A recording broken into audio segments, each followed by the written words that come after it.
21st Precinct, Sergeant Klein. He jumped or he's going to jump. Where is he, on a ledge? Where is it? E71? What floor? You are in What? the muster room at the 21st Precinct, the nerve center. Window. A call is coming through. You will follow the action taken pursuant to that call from this minute until the final report is written in the 124 room at the 21st Precinct. Yes, sir. I'll send assistance right away. Right away. You just stay there, wait for the officers. Yes, sir. 21st Precinct. It's just lines on a map of the city of New York. Most of the 173,000 people wedged into the 9/10 of a square mile between Fifth Avenue and the East River wouldn't know if you asked them that they lived or worked in the 21st. Whether they know it or not, the security of their homes, their persons, and their property is the job of the men of the 21st Precinct. The 21st, 160 patrolmen, 11 sergeants, and 4 lieutenants, of whom I'm the boss. My name is Kennelly, Frank Kennelly. I'm captain in command of the 21st. I was working my day tour, 8 a.m. to 6 p.m.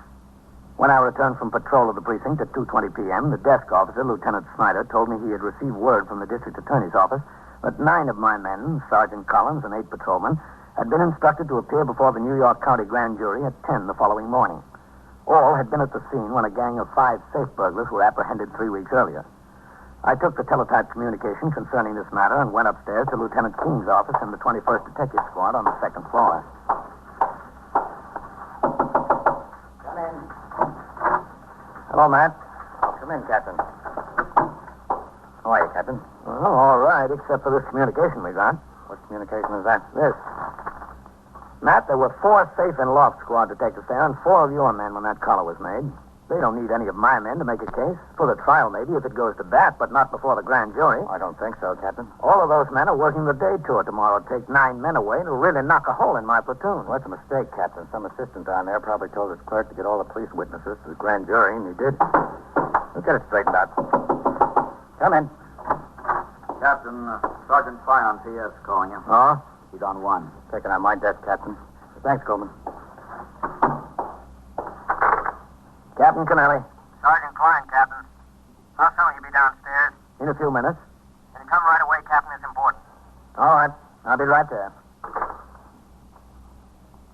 I left the 21st squad and went downstairs through the back room where the attendant was sweeping up. He nodded at me, and I nodded back.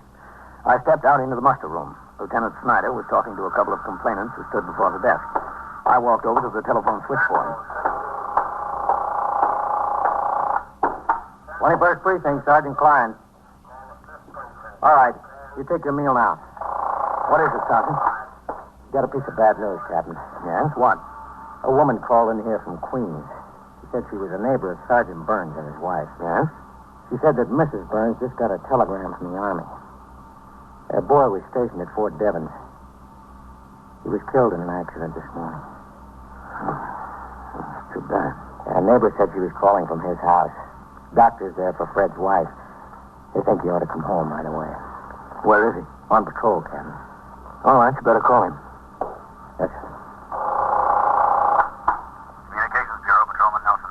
This is Sergeant Klein at the 21st. Would you have 651 call the 21st? Yes, sir. How did it happen? Did they know? No, sir. Just a telegram notifying them so far. Neighbor said it didn't say much. Mm-hmm. Car 651, call 21st Precinct, eh? 651. That's for it, K11. How old was the boy? About 19, 20. He was their only child, wasn't he? Yes. His name was Fred, too. Fred Jr. Always talking about that kid. They loved to fish together. It's all he used to do when he was swinging or working the night tour. Go fishing with his boy. What do I say to him when he rings in, Captain? I'd rather not be the one to tell him. Have him come into the house. I'll talk to him. Yes. 21st Precinct, Sergeant Klein. This is Lieutenant King, Sergeant. Would you tell Captain Kennelly that was a mistake? None of your men have to appear at the grand jury tomorrow. Yes, sir. I'll tell him. Okay, thanks. It was Lieutenant King, Captain. They don't need any of our men for the grand jury tomorrow. Oh, good. 21st Precinct, Sergeant Klein. Sergeant Burns, box 18. Oh. Hello, Fred. Come into the station house, will you? What's doing? Captain wants to talk to you. What's the matter? Just come in, will you?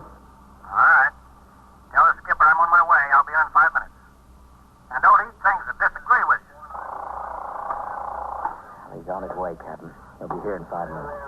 Send him into my office. Yes. A large part of a policeman's job is conveying bad news. Hardly a day goes by that we're not required to notify a wife or mother, a father or husband that someone close is dead or sick or in serious trouble.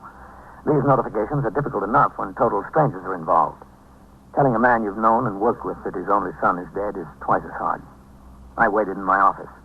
I tried to read over a few of the reports that had accumulated, but my eyes turned automatically through the open door into the muster room. Finally, I saw Sergeant Burns walk in. He approached the desk, talked for a few seconds to Lieutenant Snyder. Sergeant Klein busied himself filing aided case cards. When Sergeant Burns crossed the muster room toward my office, my attention turned to the file of reports in front of me. Captain? Come in. Yes, sir. Shut the door, will you, Fred? Lieutenant Snyder says you wanted to see me, Captain. Yes, that's right. Sit down, Fred. Yes, sir. Yes, sir? I've got some bad news for you, Fred. What kind of bad news, Captain? A neighbor of yours called in. Nothing happened to Ruth. My wife's all right. She's all right, yes. It's your boy. What happened to him? The Army sent a wire. He was in an accident. He's dead. Yeah? I'm sorry, Fred. Are they sure? For sure it was Freddie? Well, all we know is what your neighbor called in and told us, Fred. That's all. How's this happen? What kind of an accident? Where? I don't know, Fred. Dear God. What am I going to do? How am I going to tell Ruth? She knows, Fred. The wire came to your home. Oh, yeah. Yeah. 19 years old, that's all. Just 19 years old. When he got out of the Army, he was going to try and get on the cops. I told him all the time, you don't want that, get into something where there's more money. But it made me feel good that he wanted to get on the cops, like I was setting a good example. Well, sit still, Fred. Thanks, Captain. Thank you. You stay in here. Poor Ruth. Oh, there's a doctor with her, Fred. She'll be all right. Oh, yeah, that's good. It's going to be kind of rough on her. She's got nobody else besides me and him. That's all she's got, Captain. Just me and him. Just me now. Just me. You stay in here, Fred, or if you want me to stay with you. No, sir. That's all right. You don't have to stay. All right, Fred. Whatever you want. What I want, I grab it. I'll be outside. Yes, sir.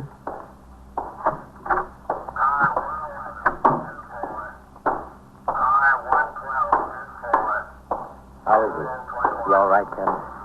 Yes, I think so. 21st Precinct, Sergeant Klein. All right, 15. You think somebody ought to stay in there with him, Captain? He wanted to be alone. Hello, Captain. Matt, you got my message about your men not being needed at the grand jury tomorrow? Yes, sir, I gave it to him. You know what happened? It's a laugh. Somebody down at the DA's office. What's the matter? Fred Burns just got word his son was killed. Oh, that's rough. Yeah, he was a nice kid. I met him once. We went fishing.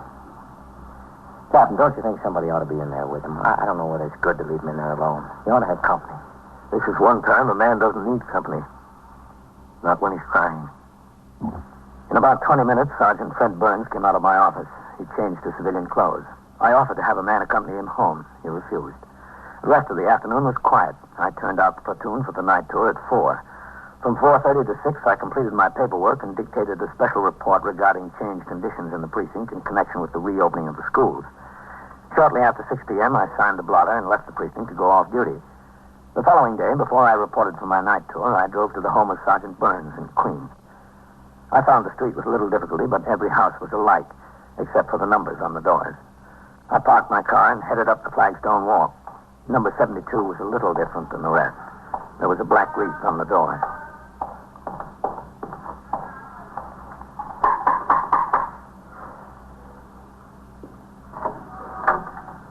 Hello, friend. Oh, Captain. Come in. Thanks. I hope you'll excuse the way things look around here. Oh, yeah, sure. With all that's happened and Ruth's so broken up, there hasn't been much chance to get things straightened out. They brought him home late last night. For a while, she's all right, Captain, and then you know. I can't blame her. I feel that way myself. I understand. Ruth, this is Captain Kennelly. You have my deepest sympathy, Miss Burns. It's awful. It's awful. Yes, ma'am. Captain. He was going to be 19 next month. Raise a boy and see him like this in your own living room. He just got made corporal just the day before. Rough. Army sent that flag along with him, having 2 soldiers come over for the funeral. Army's been very nice about the whole thing. CO called me up on the phone last night and told me how the whole thing happened. Would you like a cup of coffee, Captain? No, thanks, friend. There's some on the fire in the kitchen. No, never mind. I think I'll have some myself. I haven't had a thing hardly since I first found out. Would you come in the kitchen with me? Sure. I'm just going in the kitchen, Ruth. I'll be right back. She's in bad shape. She's in terrible shape. I don't know how she'll be able to get through this, Right in here, Captain. You sure no coffee? No, I don't think so. 19 years old. That's all. Just 19. It was the hit-and-run driver that did it. Yes, I know. Lieutenant Gorman told me when I called the station house. Oh, yes, he was here last night. Well, sit down, Captain. Yes, he and everybody from my squad, everybody to a man. That makes you feel good. As good as you can feel. Did they get the driver? No, it was in town. You see, Freddie was made corporal, and the next night he got a pass, went into town to celebrate. You know how a kid is. Everything calls for a celebration. Yeah, I know. He had this other soldier with him, and they went out and celebrated. I guess they had a beer or two. I don't know. He wasn't much of a drinker, just a beer or two. That's all he'd ever touch.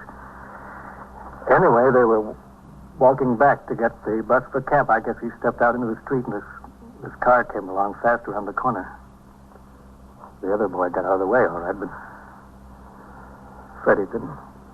Did the other boy get a look at the car? Yeah, he got a look at it. He said it was a black two-door. That's all he could see.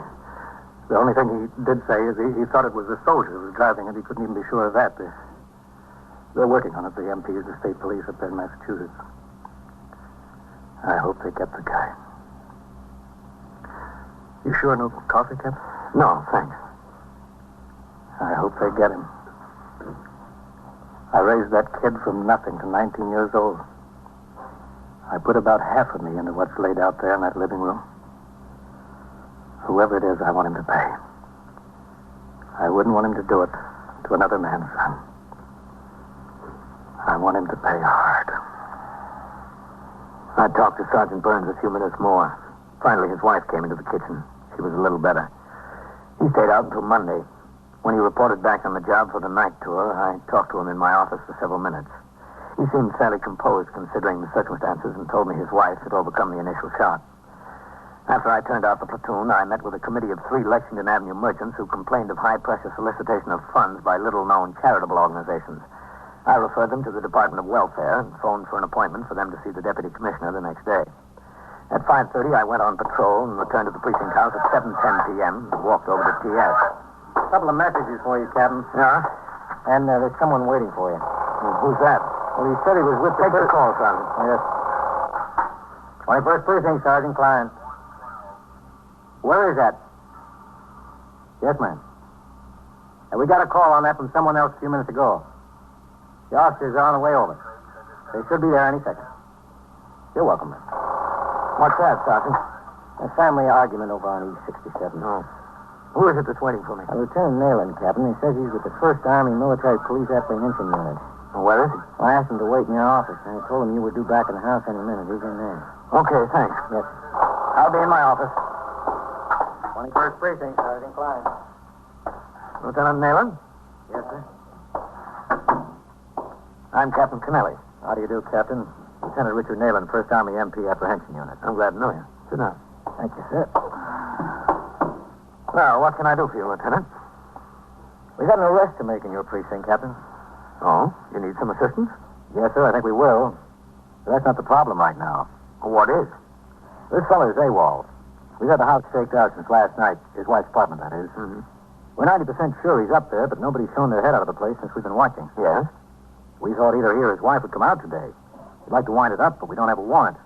And being federal officers, we can't go in there without a warrant. We can't go in there either, Lieutenant. Not under these circumstances. We've got to have reason to believe that there's evidence of a crime or a fugitive from a crime inside. And by crime, I mean a felony, not AWOL. He also is a fugitive in connection with a felony. Is he? Yes, sir. The Massachusetts State Police have got a warrant out for him on manslaughter. He's suspected of driving a hit-and-run car that struck another soldier and killed him. What was the name of the victim? And we got the request to apprehend from the MPs at Fort Devon. Didn't notice whether it was mentioned in the report or not. Oh, yes, sir, here it is. Corporal Fred Burns, Jr. I think we can be of assistance to you, Lieutenant. Thanks, Captain. Anything you can do will be appreciated. We're glad to do it.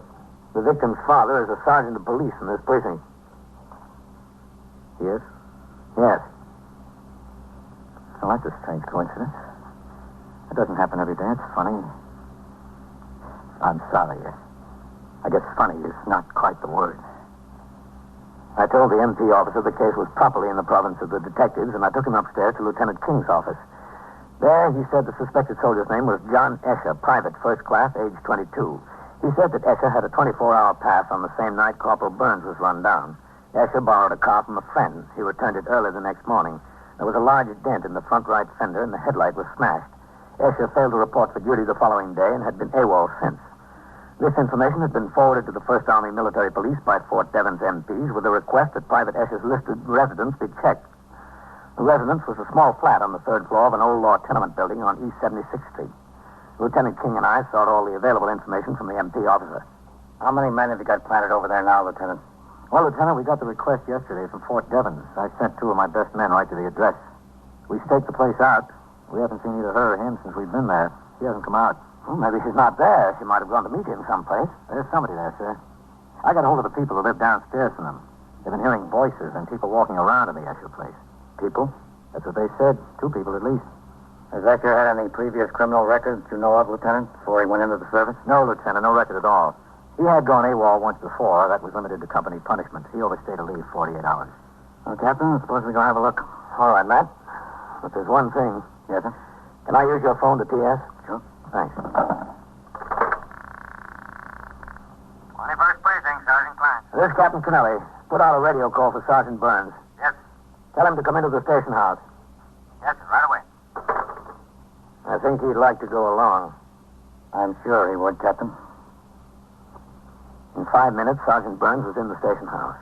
He appeared to accept his instructions as he would in connection with any other duty assigned. We left the precinct house for the East 76th Street address at 10 minutes to 8. It was just getting dark. Lieutenant Nayland spotted the 2 men he had planted watching the buildings. He signaled for them to join us. Lieutenant King gave his instructions. He, Lieutenant Nayland, Sergeant Burns, and myself would lead the way up the stairs to the 4th floor. An MP and a detective right behind us would proceed straight up the stairs to the roof of the building to block an escape that way. The other officers would remain on the 3rd floor landing. All right, you drop off here. Yes, sir. Let the detectives and the MPs handle it, Fred. We'll stay in the background. Yes, sir. And you keep away from the boy. Yes, sir. All right, up quietly now. The door in the front. Any, the tally, up to the roof. Right, sir? Okay.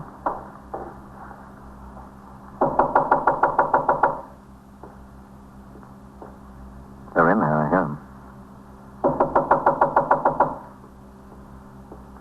Yes? Who is it? I want to talk to John. John isn't here. And I want to talk to you. Open the door. I'm a police officer. What do you want? Open up or I'll kick it in. Open up. All right.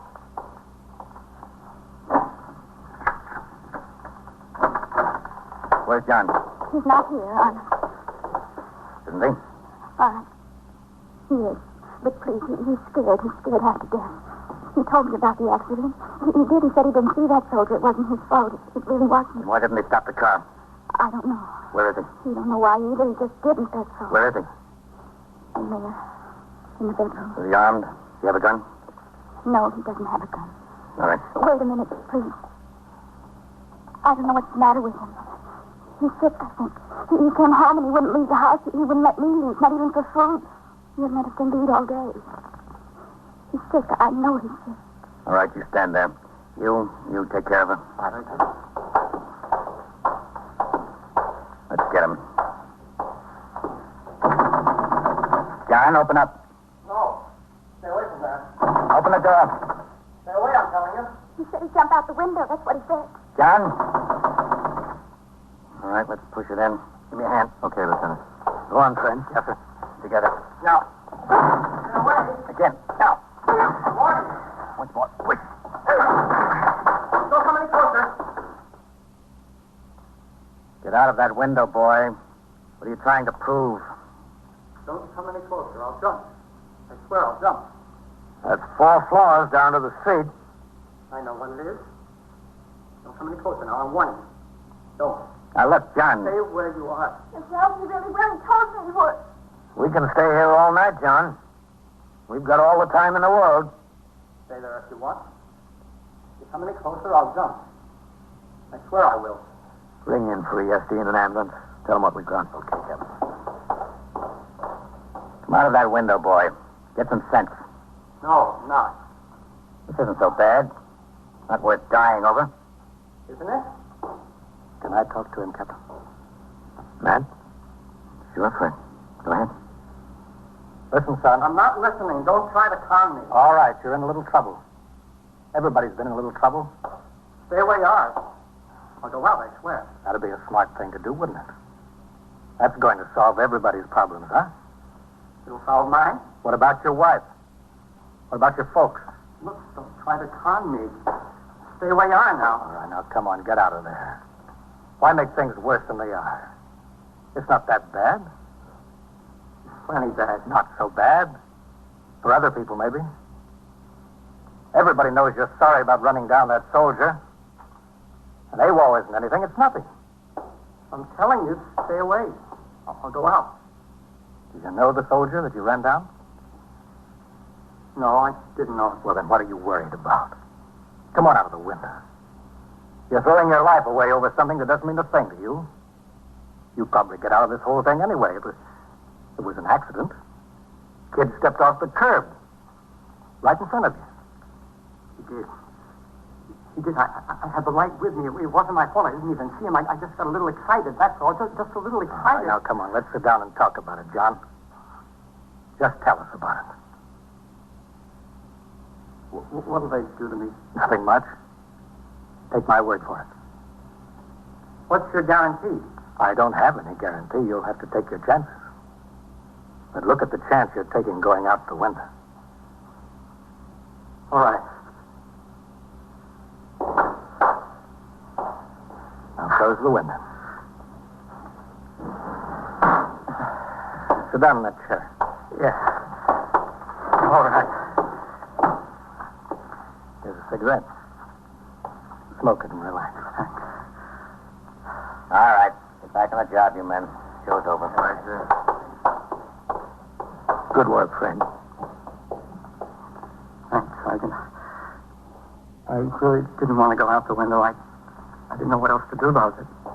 There just wasn't anything else to do. I'm Lieutenant Nayland of the MPs. Well, that figures. Your prisoner, Lieutenant. Sergeant, you're all right, Sergeant. You okay? Thanks. I just got away with boys. Yeah. You must have one yourself. No. No, I don't, Johnny. No children. 21st Precinct, Sergeant Klein. What's the matter there? How do you know it?